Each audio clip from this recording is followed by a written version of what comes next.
You are listening to International Open Podcast. This is the official podcast of International Open Magazine. Please head over to internationalopenmagazine.com to see the show note sites of the podcast, articles and more information. Hello and welcome to the second issue of the International Open Magazine podcast. Here's Horst Jens and I'm speaking with Stefan Haslinger. And we are in Hamburg at the CCH, which is the Congress Center of Hamburg. And here right now currently is happening the 32 C3, which means it's the 32nd edition of the Chaos Communication Congress. hosted by the Chaos Computer Club. And as Austrian television stations said, we are meeting here with 12,000 hackers. Whatever they think of a hacker to be. Yeah. I would call it more maybe a nerd meetup or something like that. So here not criminals trying to take down an IT system, something like that. That's not... If that happens Yeah. partly here, but it's not the main point. The But- main point is the in-between of politics, hacking, technology. Yeah, I would say. and it's quite a big meetup like this. It's the biggest one probably in the world of this kind. And currently there are more than 12,000 people gathering here. And that's quite impressive. And if you, for example, if you come here for the first time and obviously you have to queue in the beginning to get to exchange your ticket for a badge so you can enter freely. You have to queue with a few hundred other people and you won't believe it, nobody tries to get in front of you. Unbelievable. Yeah, it's very nice. It's a nice starter for a... I must say I was coming very early, I think around 8 o'clock or so with the night train, and I had not to wait in line. No, I'm jealous. But I think with the 200 people in front of me, I've been waiting 5 minutes, so they are highly organized. I must also say all this is run by volunteers. Yes. It's fairly cheap for a conference of that size. I think it was 90 euro for Yeah, the ticket. yeah.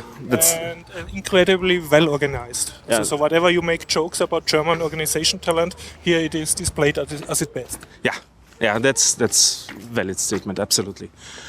There's lots of stuff going on.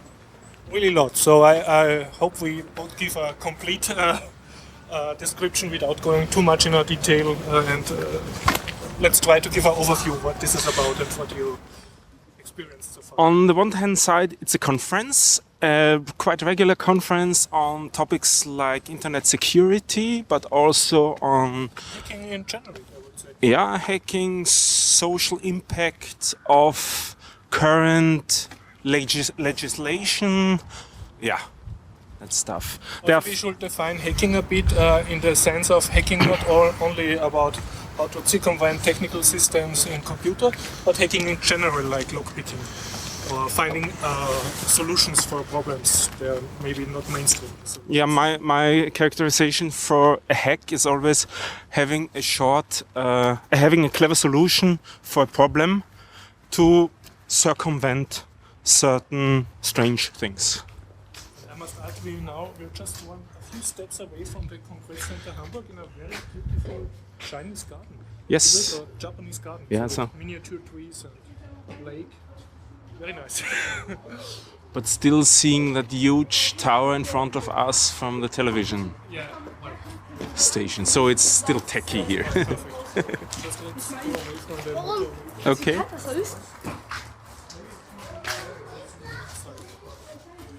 And what have you seen so far? Well, speaking from yesterday, the Congress started, I think, around noon officially. Yeah. And I was there in the morning, direct from the night train, because my hostel was only opening in the afternoon. And my first impression was it's all dark. So Hamburg is dark in the morning because it's far up in the north for Europe. And inside the Congress, everything was dark. The light was dimmed down, so to be better comfortable for hackers, so they can see their screens better. And I felt completely lost, and I needed around a whole day just to orientate myself, to find the different floors with the lecture halls and a lot of assembly spaces and workshops. Yeah. So my first impression was wandering around and feeling completely lost. to give a small overview, there are 4 big tracks with conference talks in parallel. Going on all the time from 11 Till midnight. yeah, till midnight, and then there is, besides that, there is, I think, 8 more tracks of self-organized talks, sessions, workshop, all that stuff. And besides that, there are lots and lots of tables, and with that I mean hundreds of tables, Literally hundreds of tables. which then are called assemblies or shared tables, where people just sit together and are hacking on projects. So Having their laptops on, having usually electricity, having land provided, and yeah, that's I have to say, because this is not self-evident for a big congress. We have all very good quality Wi-Fi. yeah, there are 12,000 people here, and there is no issue with the Wi-Fi. I was looking at the stats. When I was looking at it, which was yesterday in the afternoon, there were 6,000 devices on the Wi-Fi in concurrency, and there were no troubles at all. It was always performing as you would desire it. So that's very uncommon for a conference of that size. Yeah. I must also say I was attending the Chaos Communication Congress, I think 10 years before, as it was in Berlin, and there it was far smaller. And the impression I still remember is lots of people sitting on the floor in an overcrowded conference building at Berlin Alexanderplatz and eating pizzas on the floor, and it was cold and everyone had his jackets on, and this is here far better organized in Hamburg. There are garderobe system working, there are big halls reserved only for eating with tables. there are lots of cafeteria floors, so there are working toilets in many floors. So it's really a good location for a big crowd. Yeah, and also the lecture halls themselves are huge. I think the biggest one has a capacity of more than 3,000 people, which is quite impressive. Yeah, it's a great fun to be here. Have you been to talks already? A few. I was in the keynote yesterday, the opening keynote in the big hall, and I think they have more than 3,000 people capacity, because I was trying to count it. It was packed, and the keynote was. Please look in the show notes. I don't remember the name of a fugitive from Somalia, Kenya, who immigrated to Germany. Yeah, and she even grew up in a refugee camp there. So she is. She was born in a Kenyan refugee camp, because her mother came from Somalia, and then she now lives in Germany refugee camps, and she works as a motivation speaker now. Yeah, this talk was quite surprising for most of us, I think, because almost everybody was expecting some technical talk, at least with some revelations. Usually they've done some security revelations during the keynote or one of the first talks, and it was something completely different. So the organizers at least didn't fail in surprising us. The theme of the World Congress is gated communities. It's also in the logos, and I think the keynote speaker made a surprisingly good job of giving this gated community a very first-hand perspective, because she came from a gated community like a prison of refugee camps with restricted to travel, that she could not travel around, and now she is in another continent in a gated community against her will, in a various levels of restriction they put on refugees, that they cannot go around, and her motto was no borders. Then I've been at the talk about a radio device, a software-defined radio device. This was something completely new for me. I've learned about it, that it exists. It was given out at the summer event that has been organized by the Chaos Communication Congress as well. Club every 4 years. Yes, and it's RAID-IO or RAID-1O called. It's a small computer, and it has a radio device on it as well. So you can use it as a receiver and as a transmitter for radio signals. So it's a bit like your own portable radio station? Absolutely. You can receive standard radio stations, but are also different signals. So you decide with the software you're writing what you're going to receive and what you're going to send with that device. This is still quite uncommon in the hacking community. So it was new for lots of people, and also the reception was not as good, I think, as they have expected. And so they gave an additional talk yesterday where they described the current standings of their developments and what they had done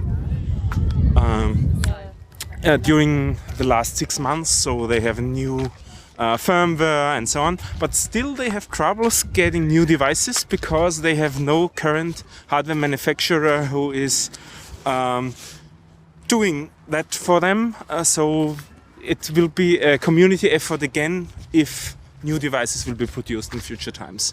This was quite a techie talk, so I've seen lots of people rushing out when it seemed to be too techy for them. But for the techies it was great fun. Yeah. I think this also connotes very well with the keynote, because the keynote speaker was speaking about voicelessness, so that if she did not learn German, she had no method of voicing herself, like getting a permission to leave the refugee camp. And this restriction of one's voice is like with the radio. With a normal radio that you buy at Radio Shack, you can only listen to radio. You have not the right to send. And with this device, you're a sender, but was, as I was young, illegal. Yeah, which is still illegal depending on the frequency you're using it. So you have to take the responsibility yourself and look which frequencies are allowed to transmit and which aren't. But still, that particular device is a quite low energy device. That means I'm not sure if you can at all get into conflicts with law. I've not looked into the details of the specs of that device. Today, I think, was it a lightning talk or a talk about tech spaces? No, it was a talk I heard this morning about tech maker spaces in favelas in Brazil, where they talked about making their own radio. Local radio stations. Yeah. The user frequency that is normally reserved for wireless transmission to don't get in conflict with the law, because they say this is the medium that the local people in the slums are using. So if you're interested in the topic and you're going to want to broadcast stuff, check with your local legislation and your regulations and look at the frequencies which are open. There are always frequencies that are open, and stick with them. Or fight politically dependent. Yeah. I think this whole right to speak and right to be heard is also a thing to define hacking, that this restriction that the radio receiver only receive and not send is a restriction that is built in more politically for political reasons than for technical reasons. And a hacker will circumvent this restriction. I mean, for the mindset alone. Yeah, partly yes, but if there wouldn't be any regulations, then it would be chaos as well. So, yeah, that would be a different discussion maybe. After that talk, I've been in a concert. There are concerts. I'm still speaking from yesterday. It was even, I think, before 6 p.m., so it was quite early. But there are concerts going here on all day as well. There is a schedule for that as well online, so maybe you would be too late to see them in live stream, but you can... You can still, after the event, if you search for 33 C... What was it? 2. C3. C3. Then you should find it and also be in the show notes of International Open Magazine. Yeah. So all the talks are recorded and even translated. The German talks are translated to English, and the English. Most of the talks are in English anyway. Not sure about that, but could be, yeah. Subjectively. Yeah. Sure. Yeah. They are always translated to the second language and have subtitles with them accompanied, so that's quite nice. So no matter if you are familiar with German or not, you can follow them in English as well. It's really an international event. I think it's some kind of still secret event for the world outside German-speaking countries. you should know. One little detail I can tell about yesterday, because I was somehow fiddling around with my laptop around here, and then I was very happy to have found an empty room, and then people come in and say, we do here our thing, we hope we don't disturb you, and I said, of course, I can go away, I hope I don't disturb you. And then they were checking orientation and with the compass and so on, what's going on. And then they are rolling out little rugs, Teppiche, and started praying. They were Muslim prayers. Ah, interesting. And they found a room and orientated themselves to make a very, very cool thing to be suddenly inside a praying room. Yeah, yeah. Also for diversity, I can say there's quite a lot of diversity. Yeah. It's unlike other hacking events. There are female participants. Yeah. There are children, Yeah. family friendly. There's a big program for children. Mitch Altman from California is here doing Arduino and soldering workshops. Yes, you see children roaming around generally. And you see not only women, which is a very nice surprise for a tech event, but you see also, how is the English verb? Men dressed as women. Queer. Queers, yes. And they have also their own open tables. And Yeah. this is really, there's no restriction, so to speak, of who can Yeah. participate. They're all techies. I've also seen quite a lot of wheelchairs Yeah. aligned with LEDs on them. So there are Blinking wheelchair. blinking wheelchairs, which is quite funny to see them. So there are lots of geeks and nerds hacking their wheelchairs even, which was also interesting to see. Yeah, yeah. What's also nice is that most of hacker spaces of European towns have a table representing here. This is more common in the summer camps of Chaos Computer Club, but this also happened here. So that if you're from a city and you know people from the local hacker space, you will find them here because they represent the local hacker space. Always here with a available. local, Yeah. Table.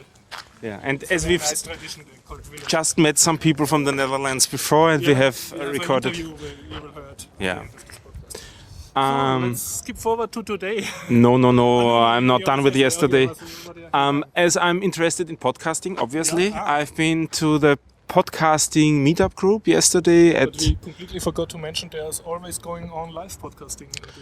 That's right, even two a sessions in stage. parallel. There is one stage where an audience of, let's say, 100 people can listen to a live podcast, and there is always a second table where a second podcast is streamed to the internet as well. But all that stuff is recorded as well and can be listened to afterwards. And one thing that went there, or started there, by a colleague of us, a Viennese colleague of us, Andreas Messner. Is it? No, it's Daniel Messner. I'm wrong with the name. Yeah, he started a group of people trying to help other people's getting started with podcasts. By the way, all that stuff, as you said before, is organized by volunteers here, and there. Called Engel or Angels. Yeah, and there is a network of more than 1,000 angels here. So they have their own organization within that conference as well to get things going, to get their shifts And they get organized. nothing paid. I think they have Absolutely. some privilege at the after party, but that's Yeah, about that's all. it. Yeah, And it's also very easy to become an angel yourself. You can register and then you get shifts, also daily shifts, like how much you want to volunteer, 1 hour per day or more. So I think 1 hour shift is the minimum. And then Yeah. you do something like guarding an entrance or giving out closes or helping out. or checking that safety regulations are kept. Doing speakers announcement, also doing Yeah. moderating of Yeah, talks. It's incredible. and sort of that system is going to be started regarding podcasting. That was also quite nice, and I've got familiar with, I think, 50 other podcasts that way, which was quite nice. This And is one of the reasons why we go to meetings, Yeah. to meet other people. Yeah. You could have met them online, but it's Yeah. not the same. yeah, so there is the podcaster community meeting here as well. That was quite a nice time. And I heard yesterday. you made an impression about listeners from our German-speaking Biertaucher podcast. That's right, and we have even 2 people who promised us to join us Wow. for next year for one of the first sessions. So Okay, we're continuing podcast about Chaos Communication Congress. You were saying, Stefan, that you listened yesterday to a podcast meeting. Yeah, and Some afterwards to two live podcasts which were recorded there, and one was on different drinks for hackers. That's also quite special. Hacker Brause, yeah, and there is this thing called mate, which also is an anti-alcoholic drink. Usually popular here. Yeah, It's a caffeinated soft drink. Yeah, it's a sort of tea, mate tea. Yeah. And this is quite, as you said, quite popular, and lots of that stuff is drunk here at the conference. That was quite interesting to get into the history of that stuff and the different flavors and what you could do with them. So really a food nerd. Yeah, absolutely. It was a food podcast. Yeah, that was quite nice. Yeah, that was yesterday for me. I must also say it's very nice to be on a conference full of nerds. So they're not wearing a uniform, but like if you have a tie, you will be hugely overdressed. Yeah, so yeah. if you look like a nerd with your black T-shirt and stuff, then you're completely Either being underdressed or wearing black stuff. That would be fine, maybe. informal uniform. Yeah. But I'm very curious. You was yesterday at this theater No, play? no, I haven't. You was. No. There was a theater play, I think, starting at midnight about refugees. Okay. But I also was at home. That particular one was not recorded. Ah, okay. Yeah. Maybe I saw it on the copyright reasons. yeah. That's the reason behind that. Yeah. And today I left Hamburg in the morning for doing something completely different. As we have been, I'm not sure if we've been speaking on the first podcast of this track. About Liegerad? Yeah, I'm interested in recumbent bikes, which are What's the name? recumbent bikes. So a bike where you lay horizontal. More or less, yes. And this was quite interesting for me because I thought I could ride a bike. When I sat on it, I went to a company who designs their own bikes, and I had a meeting with the owner of them. Name of this? The company is called Toxy, Toxy. Yeah. We must here insert that we get absolutely no money so far from this company or any other we mentioned. That's right, but I will. We're open to donations. I told Quite bribeable. I told the owner of that company that we will record a podcast. So you get a discount? No, I won't get a discount, but I will put a link for him so that he can listen to that episode. Just check out the show notes in internationalopenmagazine.com. And it was interesting for me to see that I'm not familiar with all kinds of bikes. Really, in the beginning, I had big troubles, and I felt I kissed the road 3 times or maybe 4 times. So you had a low bike where you Absolutely. maybe 10 centimeter above the ground and you managed to fall. It's maybe 40 centimeters. It's not so low, but still I managed to fall because it's quite different from the usual bikes in the fact that usually you're sitting really quite in the center between the front bike and the center of gravity. Not so much the center of gravity, but the center of her torque. So when you turn, the turning point of the front wheel is quite a lot in front of you, usually on a bike. And on that particular bike, it isn't. It's more or less below you. Mm-hmm. And still, you can't see the front wheel because it's just below you. Yeah. Usually, you're looking in front of you. You see the front part of the frame of the bike. And this is not fixed connected to the front wheel. That means that it has some time delay. It's like a video game with a sloppy... Yes. So you turn the wheel to the left and you expect it to immediately that the bike will turn to the left. Nothing happens, you turn more and then... And you turn more and then you fall to the other side. And that happened to me 3 times till I asked him, to the owner of the company, could you show me how you run it? Yeah. And then I saw him. And he also told me not to look at the bike, just look at the horizon. Yeah. And that helped a lot. So then it helped a lot. So then the 4th trial was successful. Okay. And now you are able to turning with your low bike. Yes, absolutely. Then he picked up a 2nd bike and we just went for a short ride in the village there, and that was great fun for me to see that. I'm not sure if I will get one. I'm thinking about it, but it's quite expensive. So it was just a try. It's just a trial So run. Yeah. You did not buy it. Buy it. Absolutely no, I didn't. I also didn't promise that I would buy. Absolutely nerd question is if you are in a public spot in the street, Yeah. and usually you find a way to fix your bike with a cable so that it don't get stolen. Yeah.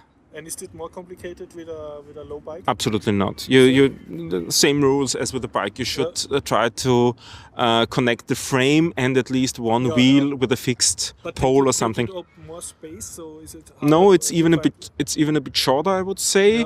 It's a bit lower, and that's about it.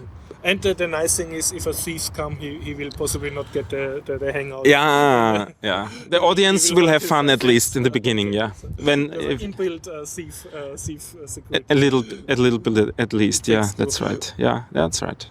But it was great fun. Okay, but we're driving off topic. That's right. Let's focus on chaos communication controls. That's right. What I've So written what down happened some today? notes. For me, it started around 11:30 today, which is very nice from the meetup. I think you have really time to sleep in the morning and see the city a bit. Usually the normal conferences start at 9 and so on. This is quite pointless because you spend until midnight in the bar and then you are quite hangover. Yeah, and usually it's getting later than midnight here. Yeah. Yeah. I mean, here the official program ends at midnight. That's right. And I think some hackers are not sleeping at all. I must say that was a very nice talking point in the keynote, which said, please at least shower once a day and sleep 6 hours a day and that's take 2 meals. Yeah, that's the 6-2-1 rule. Yeah. I think this is very nice. Yeah. That's also quite an old rule for these conferences already, but still it has to be repeated for the newcomers, and it's really worth it just for hygiene reasons. Yeah. They have also a tradition that I think it's not here anymore, but it was a tradition that you could reserve a spot for your sleeping bag. So if you don't have money to buy a hotel room, you still can get a spot in a mass sleeping room. Yeah, I think this is not the case anymore. It's not in the standard program anymore, but there are links to get two ways to get cheap accommodation. It's also more professional along with couch surfing and so Absolutely, yeah. So what happened today? In the morning, before I came here, I learned 2 more things. One is that it's not necessary, as we have in Vienna, to paint the bike lanes in colors which then lose their color within months or within weeks even. Here they have a completely different way. They just use brick stones for the bike lanes, which are then a bit more red than the usual tracks. So they have 3-dimensional bike lines. More or less, yeah. But it's quite so it's not very bumpy. So it's but Stefan, let's focus on the Congress. Okay. Yeah. But, I mean that's still, nerdy, but still, it's. I think it's nice thing to see that different cities have different thoughts on stuff. But what was your first talk today that you visited, or your first impression workshop you did? Today I only visited the Lightning Talks. Mm-hmm. Very clever. Where I met you, and it was. After we must say we managed to not see us yesterday, even if we both spent the whole day here. In the same building, and we even managed to have some kind of communication by Twitter, but we were unable to tweet us in time to make a meeting point. And probably we've even been in the same room, but still haven't seen each other. Yeah, that's right. But today we managed. But maybe we should explain what that Lightning Talk is. This is a very nice concept of conferences and one of my favorites. In short, the speaker has only 5 minutes for a given topic. And he can, and the topics are very diverse, what is in the speaker's heart or mind. And here this is also very organized for Lightning Talks, like you have to submit your Lightning Talk in advance. Yeah. And then they organize the slides already on a big computer system. So it's not like in other conferences where each speaker tries to connect his laptop and it does not work. And it takes a lot of time to 10 switch. 10 minutes to turn on the laptop and then 5 minutes speaking time. That's here better organized somewhat. And the cool thing is in the official wiki is already a summary of the lightning talk, so you can read ahead if you're interested in these lightning talks. But I think what is missing is that you're not able to put up questions after the lightning talks. It was once because the speaker was too fast and it did not work. But still there is this limit of 5 minutes, and everything that's done within the 5 minutes is fine. And as a professional conference goer, from the audience perspective, lightning talks are really a blessing, because this is like a mixed bag of sweets that of surprise bags. So you don't really know what expect, what will happen. But the fun thing is, even if 2 or 3 talks are boring for your personal point of view, you still get some that are surprisingly cool. And I think this is the main point why it's worth to go to a conference and not see them at home. The cool thing is, after you remember the guy, if he speak to a topic you're really interested in, and you will find this guy on the conference and have a personal talk with him later. This is very valuable.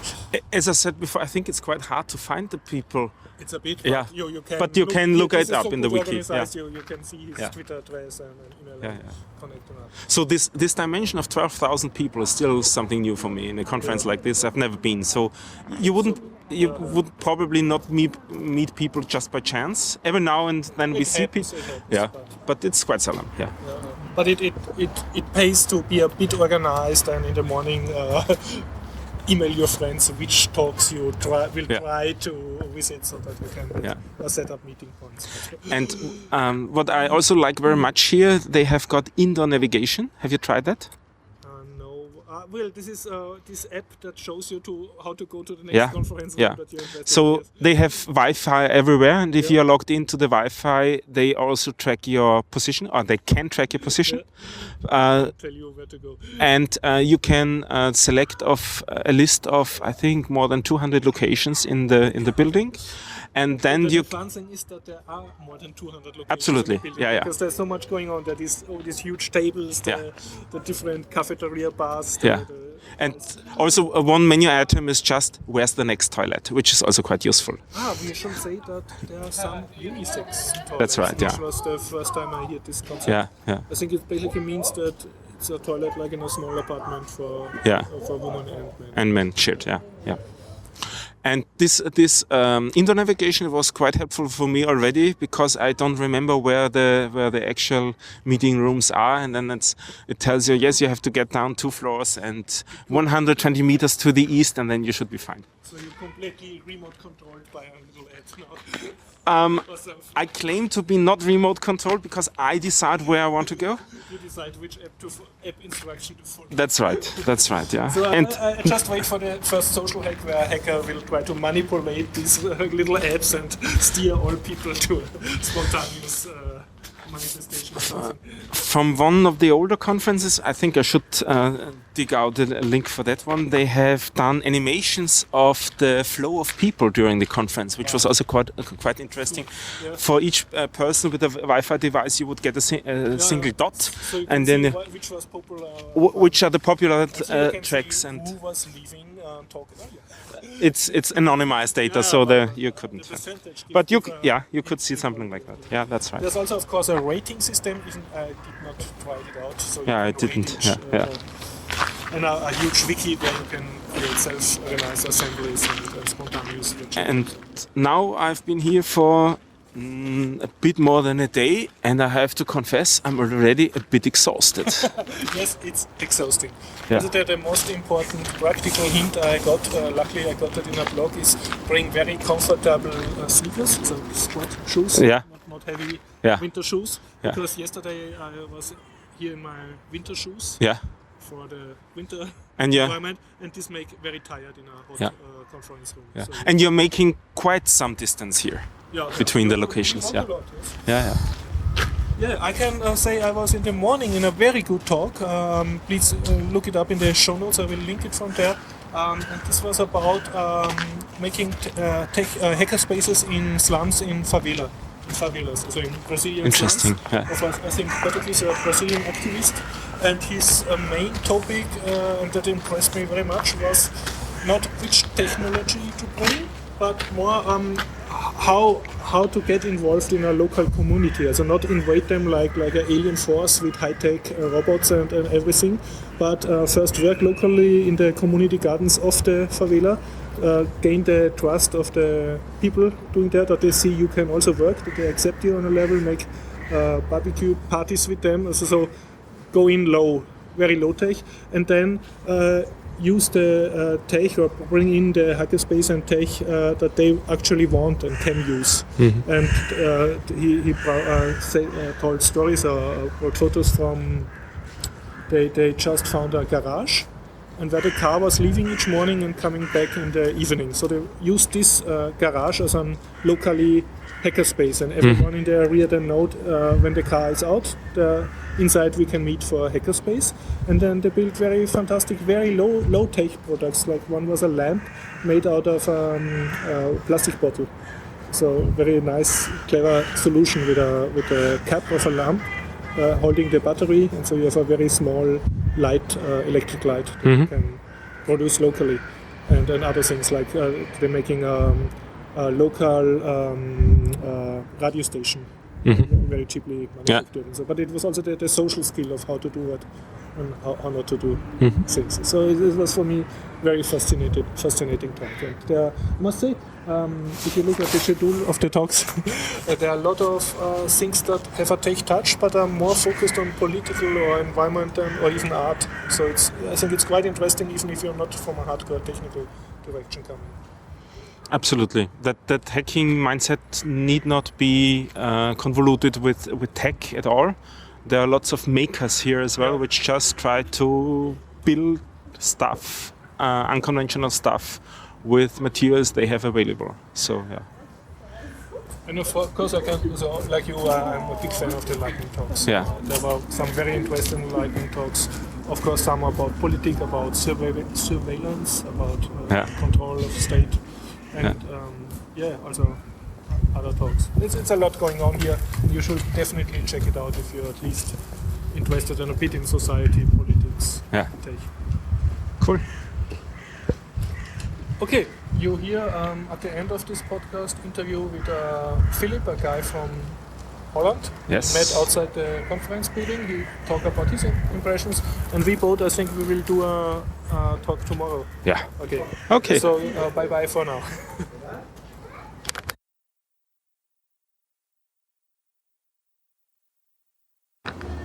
Hello. Welcome. We are now at the third day of Chaos Communication Congress 32. And you should talk to the microphone. Yes, I think I will never learn it. So, Stefan is looking very destroyed. What happened? I think I slept not enough. That's a problem for me today, a little bit. This is a common symptom of Chaos Communication Congress visitors.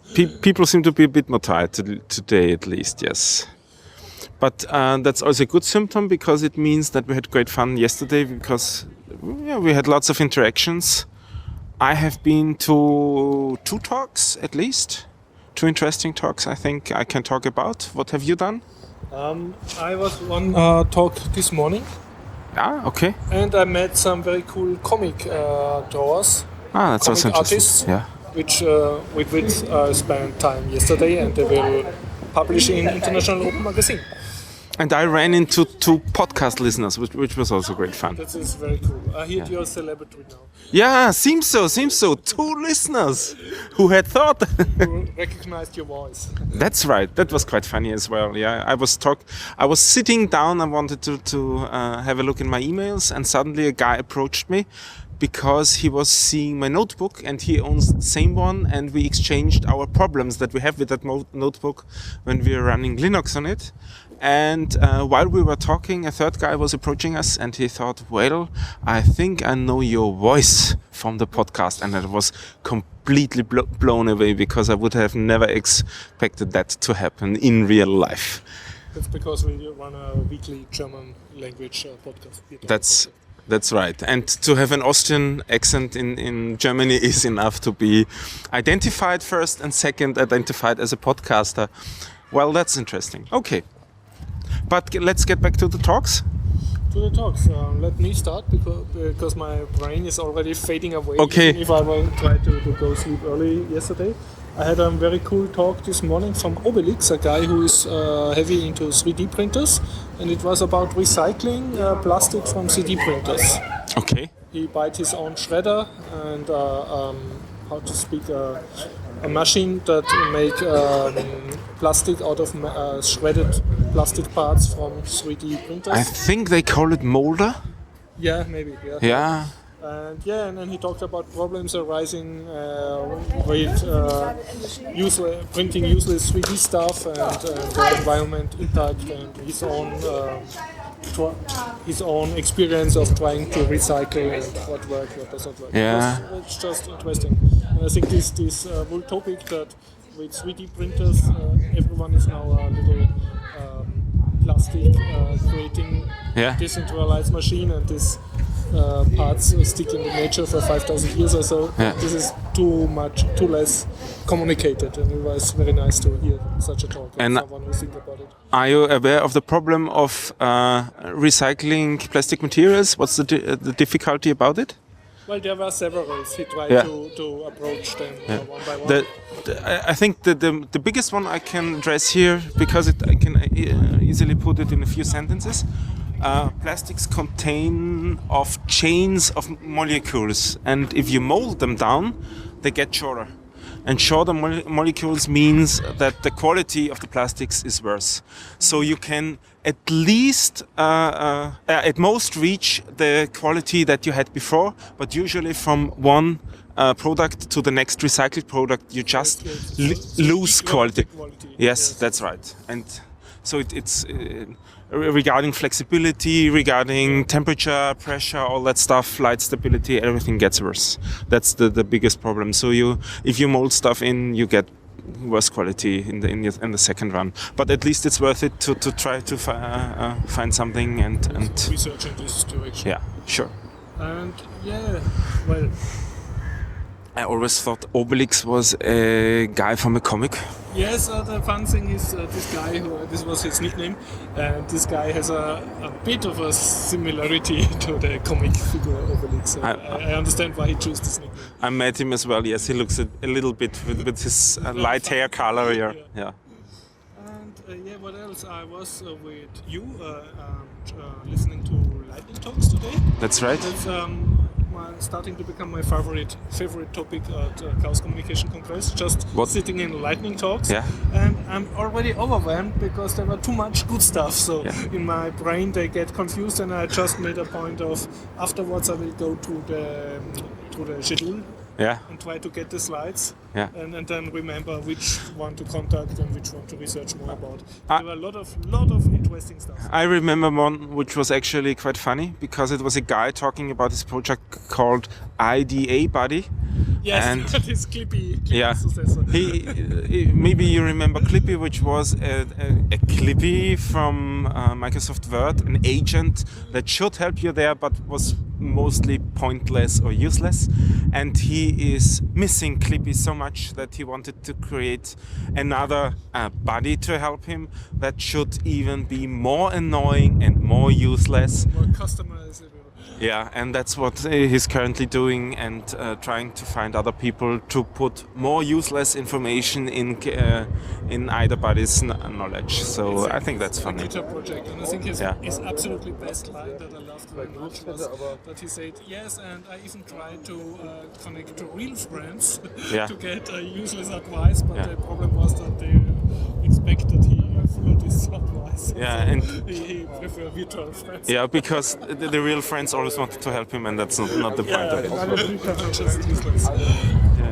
Now there were games, open source recreation of Age of Empire, I think.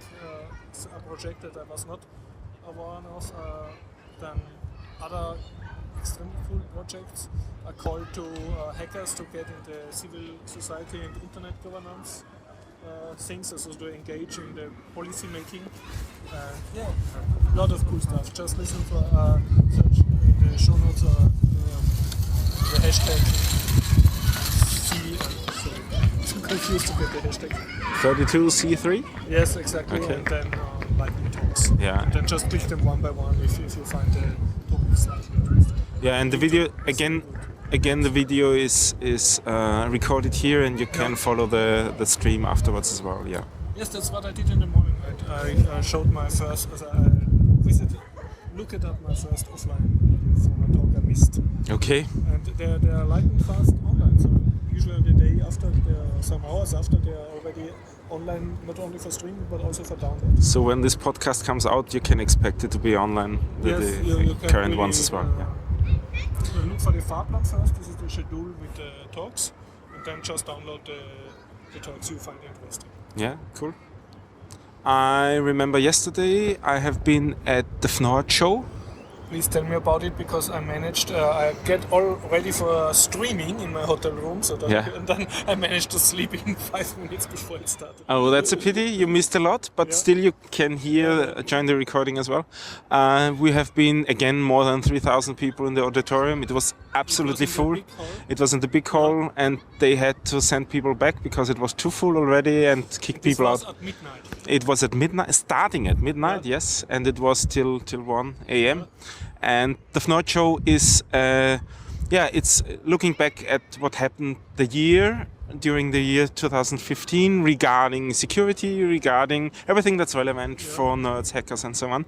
And it's presented sometimes in a very straight way, in a very ironic way, sometimes also in a funny way, and especially pointing at politicians and how they acted during the last year. Was And it German or English? good question. I'm quite sure it was in English. And again, if it would have been in German, there would be an English subtitle as well. But I think it was in English just because of the auditorium. And it was time attending. Absolutely.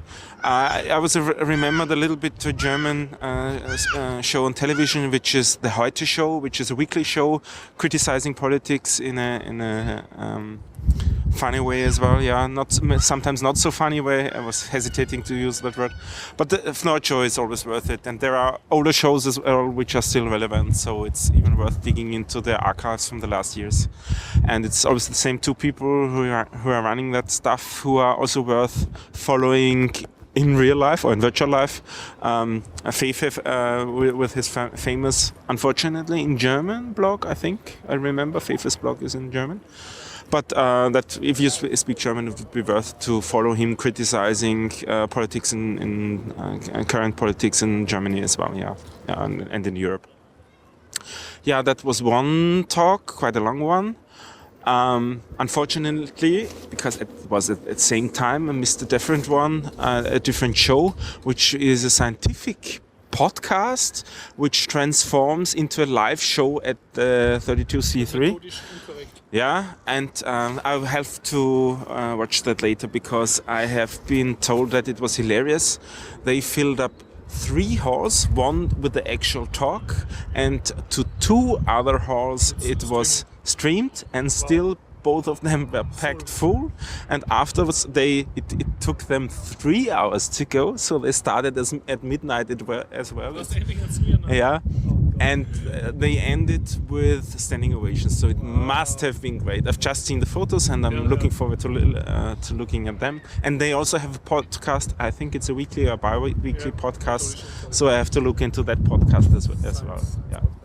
What can you say about the audience so late in the night at midnight? Is the conference center still full of people, or is it a bit less? It's a bit less. Yeah. I would say it's a bit less, but still. I figure. I'm not even so sure about that, but probably yes. But still, there have been thousands of people. When we left the room at 1 in the morning, it still seemed to be full. I have been here and talking to a podcast listener till 3 in the morning, and it was still full. And the bars are still open. Everything is still open. Yes, even the hacking tables are still.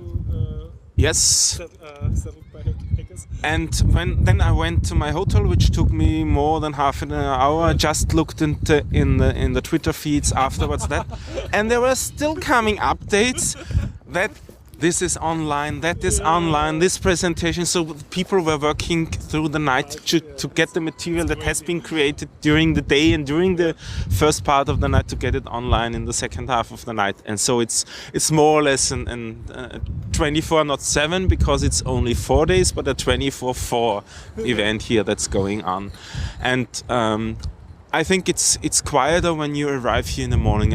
I came back in here. Morning here is 11 or so. Yeah, something like that. I think I was here at 10:30, and it was quite So the people peaceful. sleep, Yeah, in the morning. but still, a few thousand people have been here in the morning as well. So yeah. And the second talk, which was also quite interesting for me, was on social networks and the bubbles that are created there, like Facebook and so on, and about open alternatives to these. And there are open alternatives, but the problem is there are too many of these. That means that people who are interested, Gaining momentum. they are not getting momentum. It's all these communities are fragmented. Data between these social networks cannot be exchanged. Yeah. And it was a guy from the Free Software Foundation who gave that talk, and he came up with some numbers. So, for example, on Wikipedia, there are listed 52 of different protocols of how to interact with these social networks. Yeah. So he suggested, why not create interfaces between them? And I had to criticize this because interacting between 52 of these protocols means writing 2,500 interfaces, which is just not feasible. So Well, we need a company, one to rule them all, that they all can send. yeah, we have that already. It's called Facebook. No thanks. That's the point of it. But it would be nice to be able to switch easier to a different one and take people over. And it's an unsolved problem, and Free Software Foundation is working on this as well. It was interesting for me to learn about the Federation. Do you know the Federation?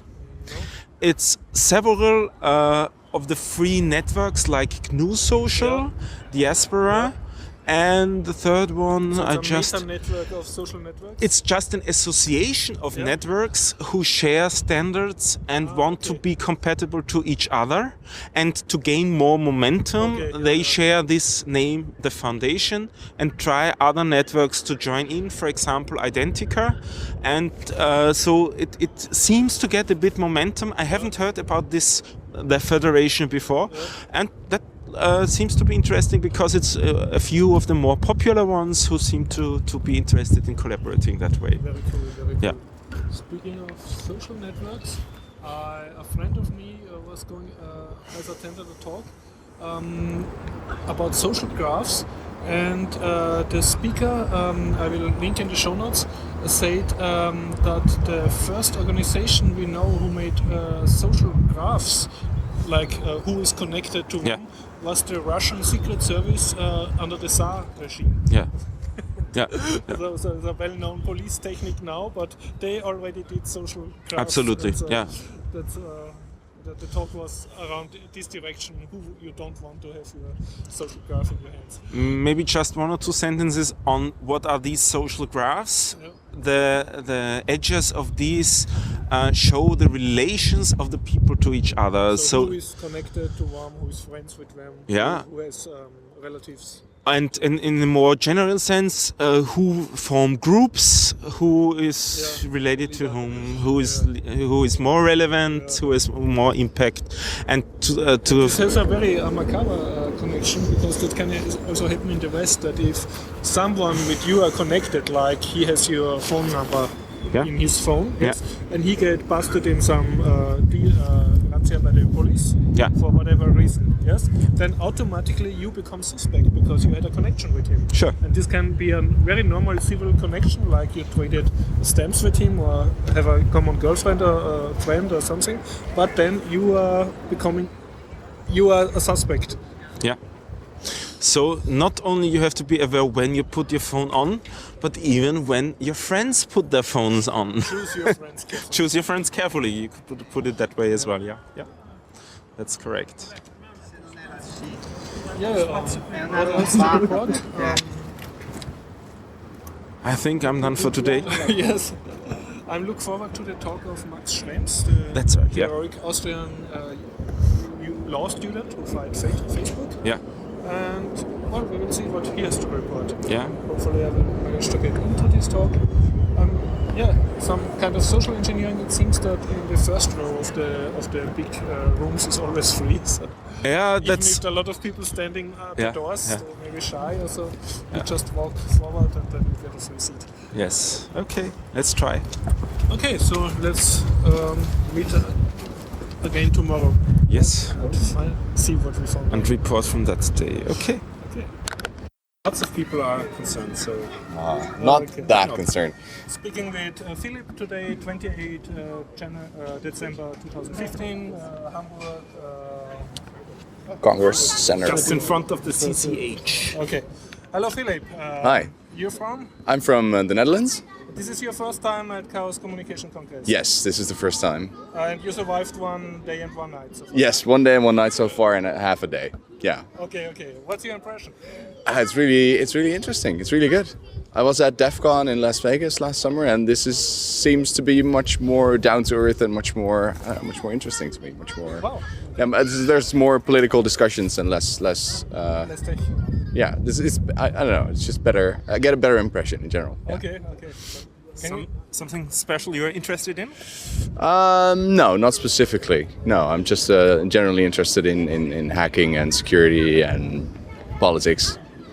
You Yeah. can speak and understand German, or you go here as an English speaker? Ambition. okay. Not very well. Not very well. No. So assume you could speak no German at all. Was it okay for you from the level of English talks? Oh yeah, Or the you English felt was excellent. Excluded from some talks. No. English was excellent. Although I didn't go to any German talks because, Okay. because my German isn't that good, and nor is that of my friends. So There yeah. is live translation to English. There's a stream. There is? Yeah, for each and every talk. Oh yeah, I didn't know So that. if you're interested in the German one, you can still Yeah. follow the. Oh, okay. That's actually a good idea. Yeah, I might do that. Yeah. So what talks or what assemblies or hackers things you? Where did I go? I actually made notes You that made I can notes? share with friends and colleagues and stuff. So yeah, what was the best one I went to so far? Let's see. Yesterday I liked the net neutrality in Europe one. I was yeah. Austria. Yeah, yeah. That one was really great. This morning's state of internet censorship was alright. This was just more like, hey, this is what's going on, and yeah, I was politically interested. not active, interested. Maybe I one day will be active, but not yet. So I like the whole gated communities idea. It's kind of Keynote, it's kind of a nice usage of the term. Yeah. Dieselgate was great. Great Firewall of China, and I went to the Stasi one, which was cool. Yeah, generally very positive. Cool. You found other people from Dutch? No. These are my friends and Okay, colleagues. so you brought them with you. Yes, we went together. Yeah. Well, nice to hear from you. Thanks, Philip, for this interview. Thanks a lot. Yeah, have a great one. Say the date. 29 December 2015, Chaos Communication Congress. I'm speaking with comic artist Pantalone. Hello, Pantalone. Hello, host. Nice to meet you. How are you doing? I'm fine. I've slept in the night and now I have energy again. Worth mentioning at the congress. Because Yeah, it's not worth said mentioning. every- Yes, it's not. Yeah, Yeah. So you have had some hours of sleep. some hours we arrived at noon, Yep. and since then we've been talking mainly. We've met this guy. He's quite a nice guy, and we've talked about the state of the union and the world. I see. It's We in should terrible say, shape. You have set up here a table with comics. So this is the comic. Yeah, this is the comics assembly. Okay, so you officially registered this as an assembly. Yeah, this is an assembly. Okay. We had also had some sessions yesterday. Yeah. People came and wanted to make comics. Someone made Here at this assembly at this table. Someone made a comic about a talk that he attended Wow. and wanted to illustrate things that happened Yeah, there. yeah. People asking questions to the lecturer and stuff like that. Some people came just to try things out, sketch a little bit, have a talk. And you're the official artist in residence of this assembly. That's it. Yeah, right. So while you're here, you're usually drawing comics, or you're just waiting for people to start talking? Some of the time, if I have some pictures in me, I pick up some piece of paper and a pen and I draw some things. And sometimes I'm just sitting here and watching the people. There are lots of interesting people passing by. So you have still time to attend talks or workshops, or you mainly here? I might have made more time to attend talks. I've seen 2 talks so far. No, three. Three, okay. I sat in 2 talks and I watched one on the stream Yeah. yesterday in the evening. That's Wait, it. Let me get that. You're sitting here at the Congress with Yes. your laptop, and while sitting here on the stream, you watch a talk that happened in some other room. Is that correct? That's right. Yeah. Yeah, but they were full. People in a room attending a talk while watching on their laptop another talk. So it's completely normal. Yeah, that's like with the lounge. Last year in the lounge, there was a nightclub in the lounge in the Congress, but in the lounge there was also a flat share. It's like a flat occupied by different people with all the living rooms, and you could attend a party in a flat, in a nightclub, at the Congress. Yeah. So that's like these Russian dolls that are one inside the other. So it's a good topic for another comic. Yeah, that could be illustrated. But you're not in the business of officially illustrating talks. You know, there are some. No, I don't do that. specializing No. to that. I'm just for your own fun. I'm a dilettante. Okay. I just do it for fun. Can you talk about yourself? You told me you have a profession as tailor. Yes, I have a completely different profession. I'm a tailor. I repair clothes, make new clothes, or alter things for people. That's what I do for a living. And I make comics on the side since about 30 years.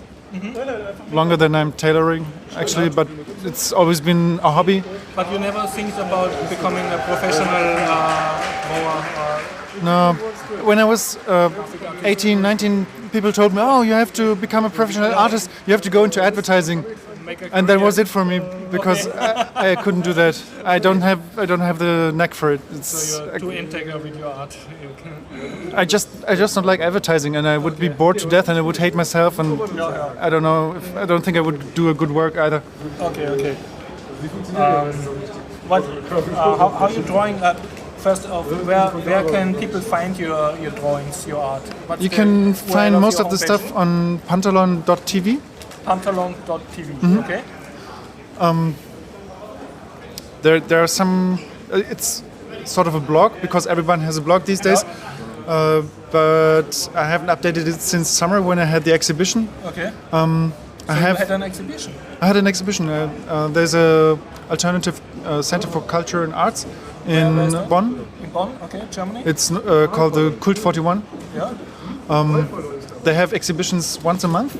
And You was there. a friend of mine made a connection for me, and I could make the exhibition in summer. Yes, it was Then really you nice. become instant rich and famous. Yes, sure. I'm just trying to get off the coke right now. No, but I mean, you had little price tags on your. I printed some copies of my comics and tried to sell them there, so that made up for the wine that we offered. So yeah, I broke even. You ever in your life had some kind of manager who said, you're just such an artist, No, never. must both become rich. No. Everything that I do is completely useless. Love pull out. Yeah, you could say so.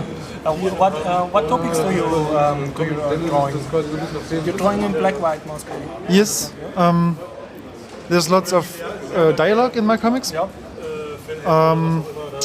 I make comics with animals, with monsters sometimes. Yeah. Talking animals, of course, because monsters that don't talk are really boring. I think that's why Smaug is such a nice monster, because he talks really, really mean. I make comics about books that I've read. Okay. I try to put as much references to other things into it as possible to make it more interesting for people. So can I say that if drawing comics is some kind of post-processing from things you experience? Or Yes, read, yes. I make comics that reflect my own experiences. Yeah. Yes. Very cool. you have your own fan club, people who read every new comic of you and discuss that on Reddit? Yes, my brother and my mother like the stuff that I do. Yeah, I mostly make it for them. Okay, but you don't get from Australia or Fiji Islands or some. Actually, I do have friends in Australia. I have, my sister lives there. So I have friends in Australia too. So really know your audience. You have a close relationship to your audience. I'm a globally renowned artist. Right. Very cool. Okay.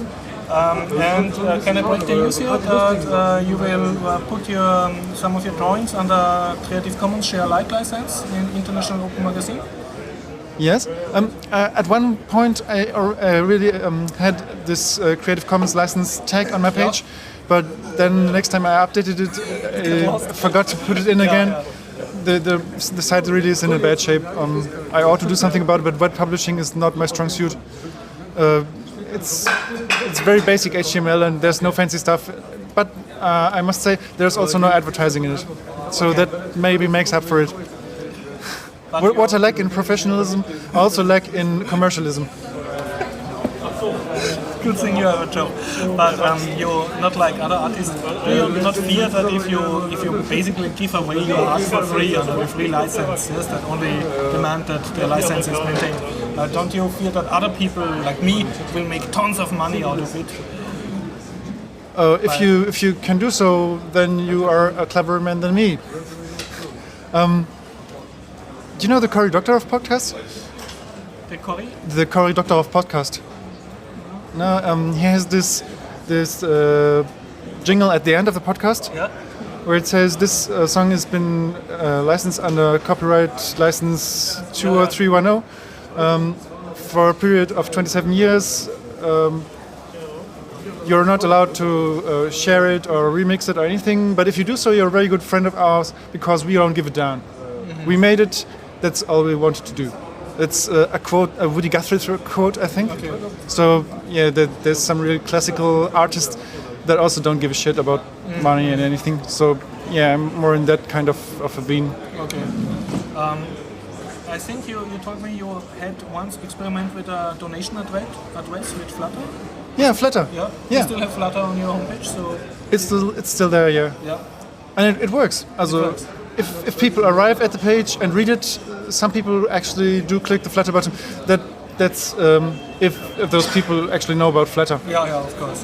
We have a Flutter account. Yeah. Can you say in average how many thousands of euro you make a month with Flutter? In thousands, that's 0.01 thousand. So 1 euro? 10? 10 euro. Yeah, so it's about 10 or 20. No, not a month in total. I told you, the site is a mess. Okay. There's nothing happening there. Please, dear listener, head over to pantalon.tv or internationalopenmagazine.com where we please publish him. Yeah, go there, read my comics. That's what they are for. And make it really easy to support it. You have any webcomics that you like, so that are inspiring you? Yes. Well, there are the very well-knowns like XKCD or Dilber, of course. Yeah. But Derek Kirk Kim, I like his work very much. His comics were on his webpage. Some of it he's already taken down in order to print them and sell them, which I think is a pity. But okay, that's a commercial decision, and can't argue with that. As probably his editor, he told him to take down. But he publishes unfinished work there. Mm-hmm. Tune is his latest webcomic, I think. It's a really good story about a comic artist that tries to break through and tries to avoid getting a real job, and his parents are really pushing him. And so you can feel with him. Yeah, I have lots of empathy for that. I try to work as little as possible, of course, in order to have time to make comics. It's a conundrum. I understand. Spit or swallow. Okay. Can we speak about the technical thing? I get from you that you like drawing in black and white, and you also admire comics like Dilbert or XKCD, who are not famous for famous and well-detailed painting, but they're quite inverse. They're famous for being black-white and They're simple quite to the they're point. quite simple and quite exact actually. Yeah, There's some. the art of Vedus. It's very reduced and everything that is there means something. Yeah.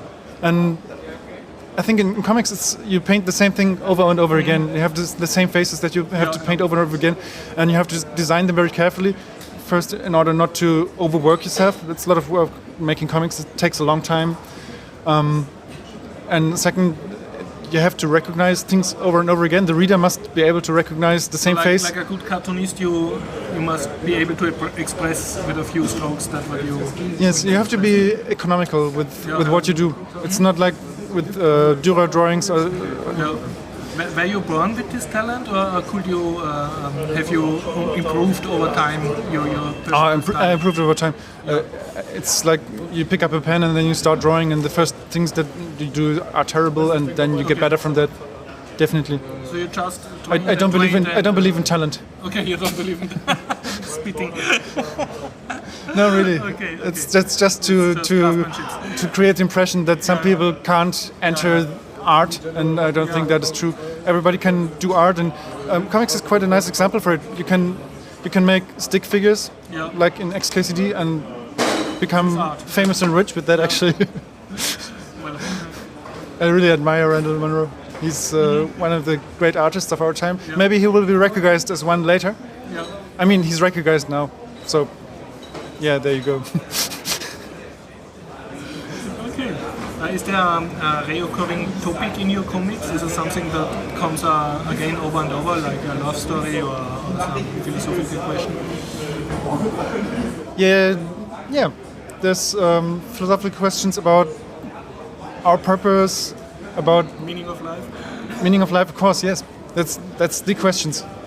I mean, when the monsters come to get the princess, what drives them to get the princess? Are they just mean or evil, or is there some background story to these monsters? Maybe they just got thrown out of the flat, have no money, and they're looking for an opportunity to make bucks on the street. And yeah, they abduct the princess. Actually, capitalism in fairyland. Yeah, Very good. but there's also the story of the princess, of course. Can't have a non-dimensional princess in the 21st century because she's the female leading act, and also she has to have an attitude.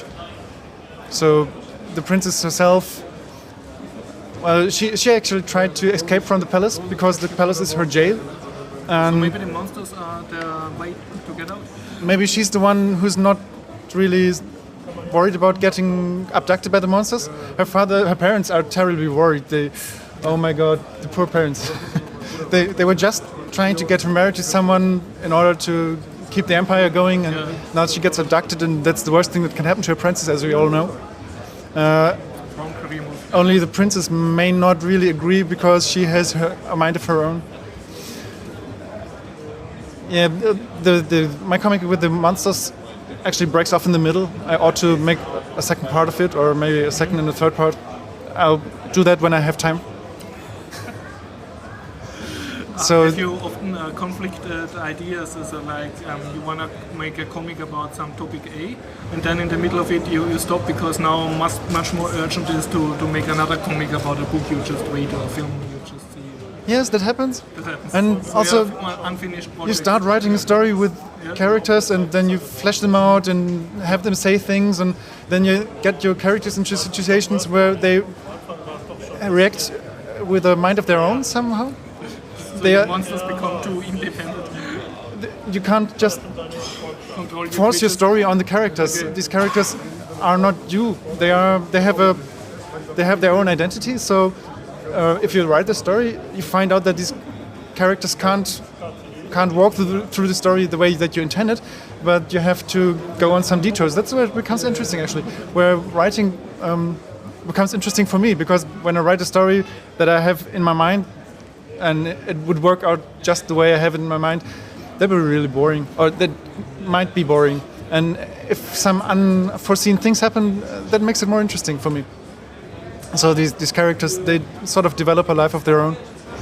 Do you ever try to get in another direction of art, like making a script for a movie or a theater play or something? No, I play some music. Yes. Yeah. So I have a guy in Bonn. I meet once a week. We play some old clarinet duets, Karl Richter and Mozart and stuff like that. But that's completely different alley. Well, looking forward to publishing you. Oh yes, publish me. Yeah. And of course your work will be free licensed, so everyone Yes, of can course. publish you. Yes, Okay. everyone can read it. Everyone can copy it. So your art will spread. If you decide to print it, give me a hint so I can have a look at it. Maybe I'm very interested to seeing what others can do with my work. You're also interested if some artists pick up your art and maybe mutate it into something else? Yeah, I'd be interested in seeing that. My work is black and white. If you want to color it or something, that would be possible. Or make 3D characters out of it with some software. Or whatever. Oh yeah, I've seen will these see people that. with 3D printers. You could print stuff like that. Oh, maybe we should get some corporations going. Okay. So, and your contact address is actually on pantalon.tv.